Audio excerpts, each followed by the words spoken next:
Welcome to Around the Sun.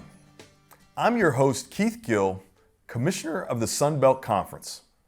We're grateful you've joined us and hope you'll return often as we share stories from around the Sun Belt Conference. In conjunction with the 50th anniversary of Title IX, we're recognizing some of the pioneers and trailblazers of women's athletics from our Sun Belt Conference institutions. Today, our special guest is Rayla Allison. Rayla competed for the University of Texas at Arlington softball team from 1973 to 1974. She later returned as the head coach at her alma mater from 1984 to 1989. Rayla also was the head softball coach at the University of Hawaii and the executive director of the National Fastpitch Coaches Association. That role inspired her to earn her law degree and pursue a career as a Title IX attorney. Rayla has been instrumental in saving numerous women's athletics programs across the country, beginning in the 1990s. Rayla has been honored as a Distinguished Alumni Award recipient at UTA and is also a member of the UTA Athletics Hall of Honor. Rayla, welcome to the podcast. Thank you so much for joining us today. Thank you, Commissioner, and I'm happy to join the show. I think it's great that you're providing these podcasts for members of the Sun Belt Conference and also external audiences. Thank you very much for having me. Thank you so much for joining us. We really appreciate your time, and we're really excited about this series, highlighting the 50th anniversary of Title IX. There's been so much progress, but we have so much progress to make, and so shining a light on some of these stories hopefully will help educate the public about the work that has been done, but also the work that needs to be done. So now you're originally from Texas, played pretty much every sport imaginable growing up. So tell us about kind of your introduction to sports and what got you to kind of then get a little more narrowly focused on softball in college. I grew up in Fort Worth, Texas, in a suburb, and there were not girls or women's sports at that time that were certainly not prevalent, and there were a few choices. In our community, there was not softball. And so my parents helped found the local softball association. The first year we didn't have money, so we used donated baseball equipment. And then the next year my parents and others had done some fundraising, and so we had softball equipment. And it was, I think I was probably about 11 or 12 years old at the time. And then when I was 14, a women's fast pitch team recruited me to play on the team and in a league and then in tournaments. And I actually was too young to play, so they sort of bypassed those rules, and I don't think they let anyone know how young I was. And then in high school, I played tennis because there wasn't another sport offered. And then on the side, AAU basketball. And then I became a javelin thrower through United States track and field. Ended up fifth in the United States. I was a catcher, so I had a very good arm. So I played badminton in college, picked it up. And I was an all-around athlete. And I was fortunate to be around some great coaches and people that identified the talent and encouraged me and mentored me along the way. Wow. Like hear you talk about all those sports, I think about now where I feel like everyone is specializing. And it's nice to hear that you played so many sports. I played 4 sports when I was in high school and growing up. So it's nice to have that kind of the just wide, broad-based experience from an athletic standpoint. So let's talk a little bit about Joni Conrad. I mean, obviously we know her as a Hall of Fame basketball coach at Texas, but many folks don't know that she coached at UTA before she became a Longhorn and coached volleyball and softball programs. And you had the opportunity to play for her. So talk a little bit about just how that kind of shaped, your path to kind of playing professionally and later coaching, and just who you are kind of as a person. Joni Conrad, she had been at Sam Houston State University, and I was so fortunate that she was hired as the co-women's athletic coordinator, and then she coached 4 sports, including, as you mentioned, volleyball, softball, basketball, and she coached track and field. And she also taught some classes. So, in those days, you did everything, as you mentioned. Not only were the athletes playing multi-sports, but the coaches were involved in those sports as well. After Jodi had been at UTA for a short time, Dr. Donna Lopiano from University of Texas, who was the women's athletic director, was recruiting Jodi to coach basketball at Texas. And Donna Lopiano would come up to our practices at UTA, and she would help our pitchers as a way of recruiting Jodi. And so I caught her. And about the same time this was happening, Billie Jean Keane and Dennis Murphy were launching a women's professional softball league in the 70s. And so after I had caught Donna for a while, she asked me to play in the professional league, and there was a draft going on. So I was at first drafted by a Reading, Pennsylvania team. And Donna said, when they made an offer to me on a contract, and think minor league level contracts, Donna said, turn it down, because we want to get you in Chicago. And so I turned the offer down to the owner and said I wanted double the amount. And wouldn't you know, 3 days later, the owner called me again and doubled the amount. And then I said, that's just not enough. And she said, something's going on here. I don't know what it is.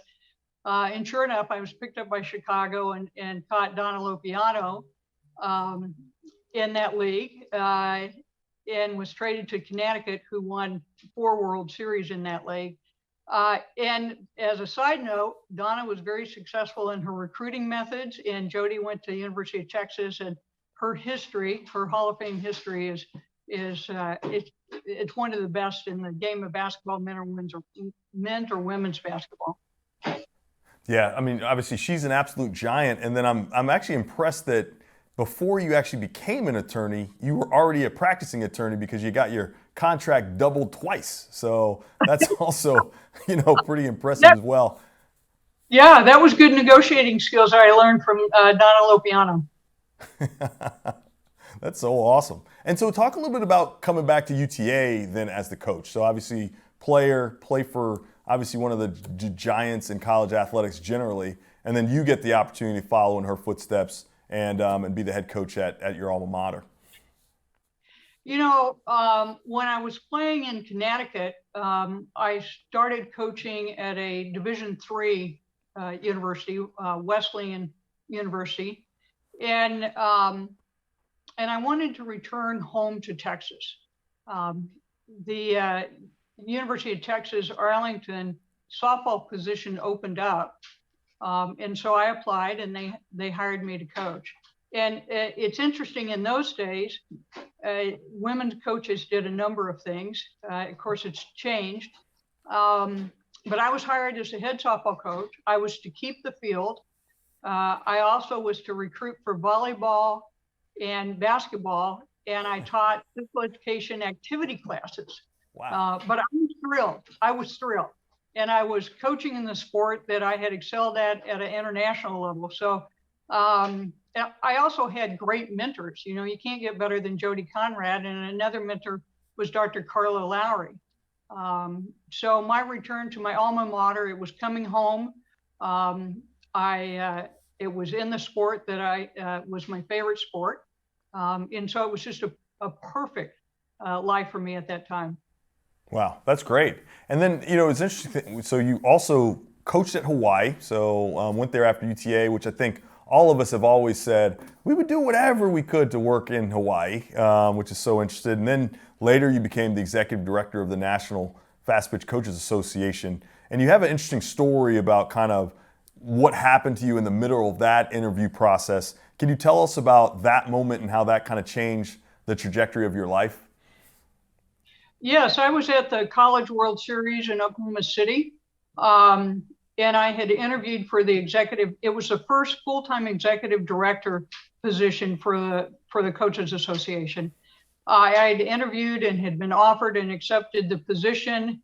At the same time, I received a phone call from the head softball coach at Oregon State University, who said that they were dropping the softball program.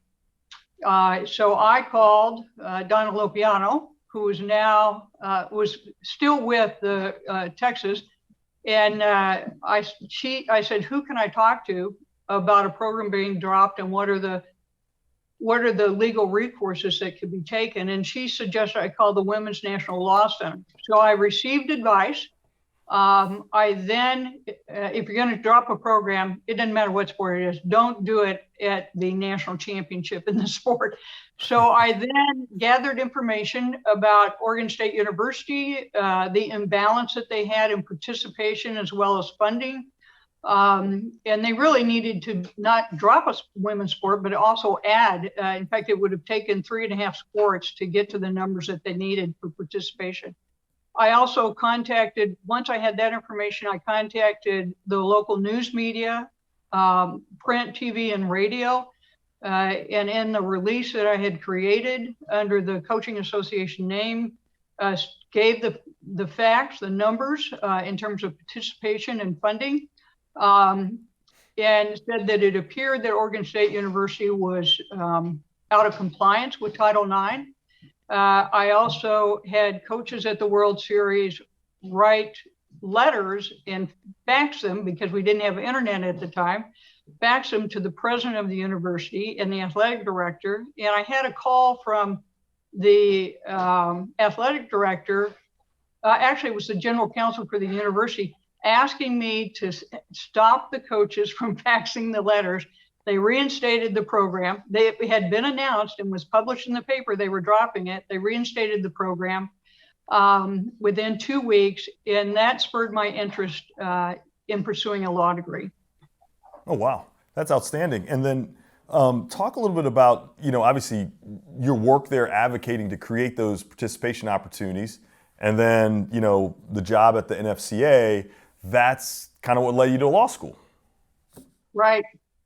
And, before I even studied for the exam to enter law school, there were other universities that were beginning to drop women's sports. And that was because of a lawsuit that really, in terms of Title IX, it just gutted it in terms of sports. There was a lawsuit that went to the Supreme Court that ruled that athletics was not part of Title IX because it wasn't directly receiving federal funding.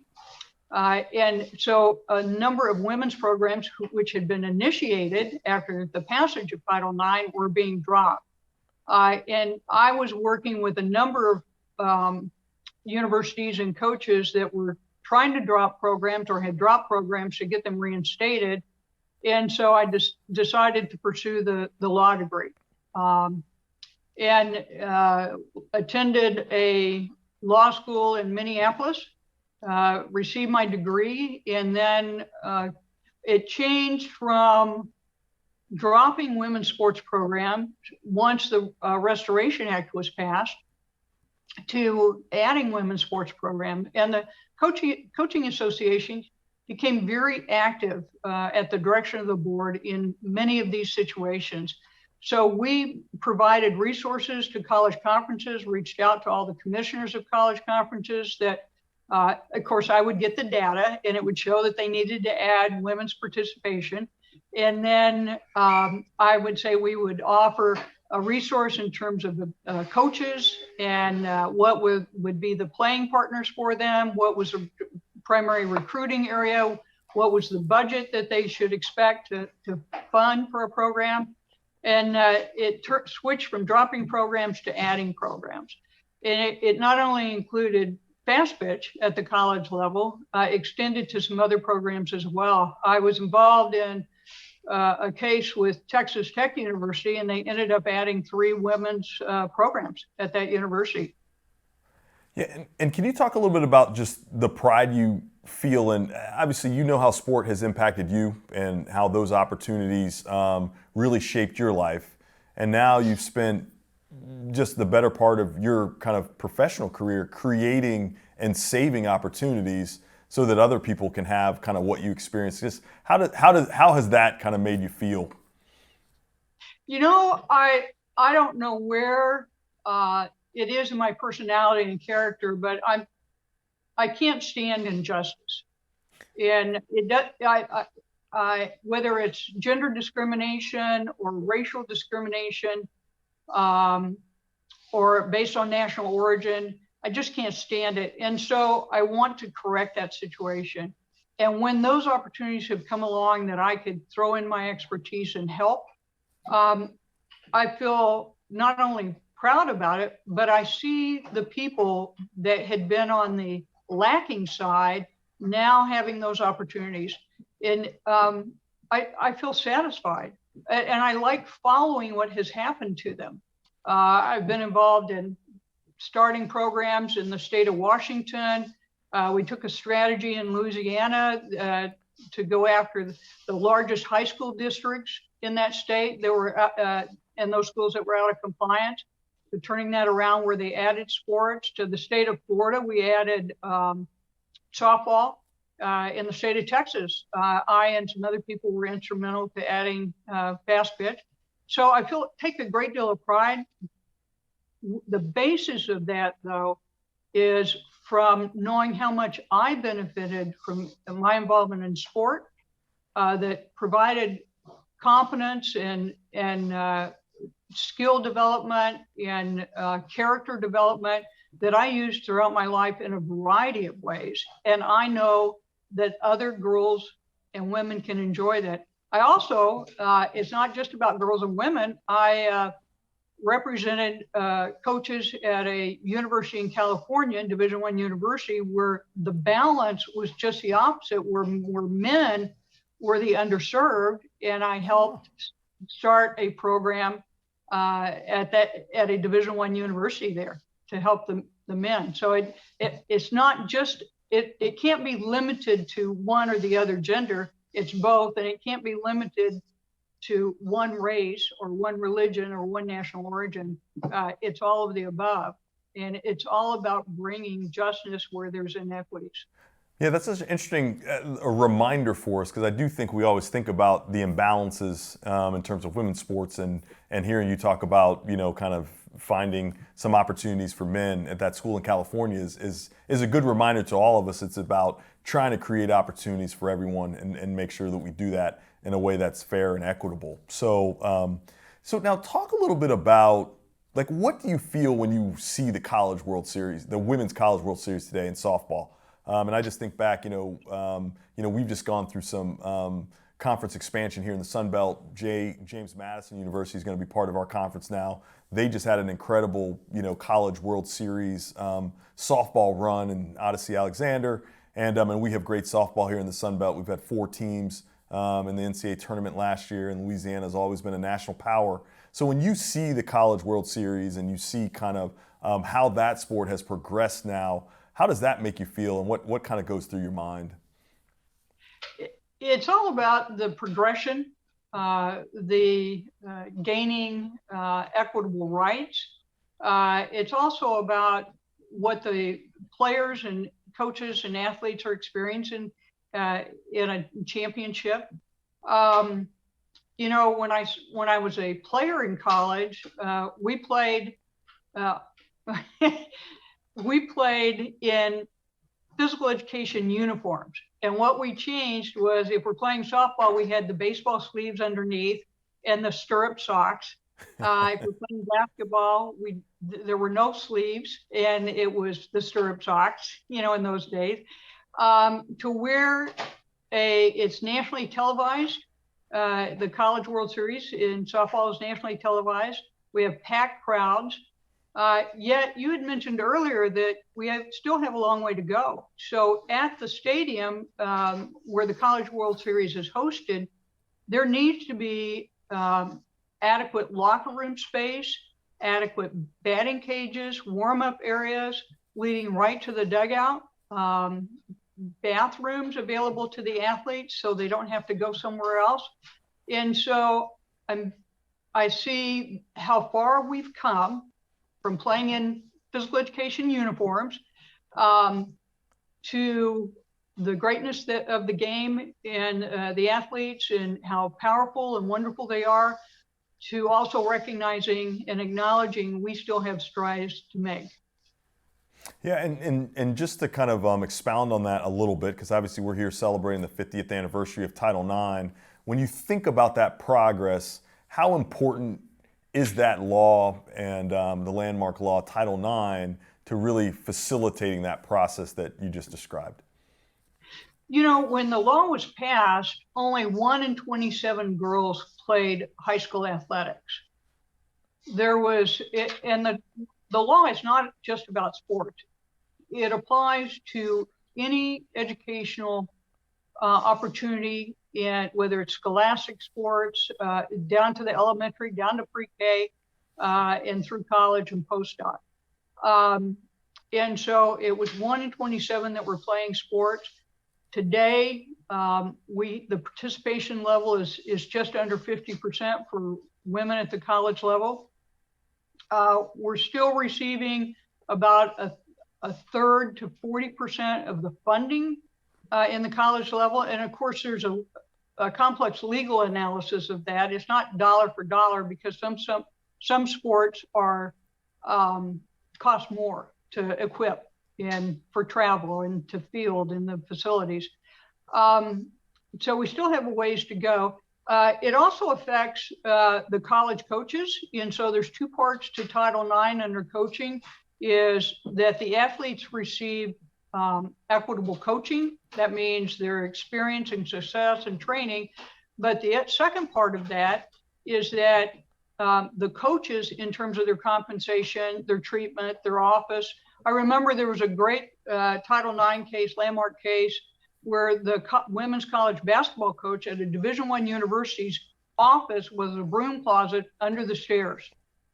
And so we're well past that. However, there are college coaches today at the Division I level that they have a employment contract with 1 sentence.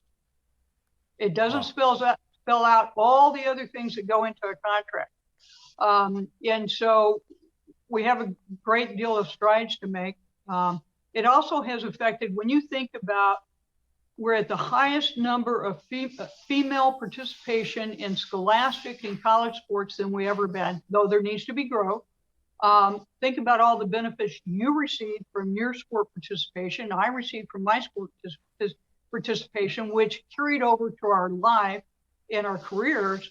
We now have more girls and women that are gaining confidence and learning to overcome struggles and failure.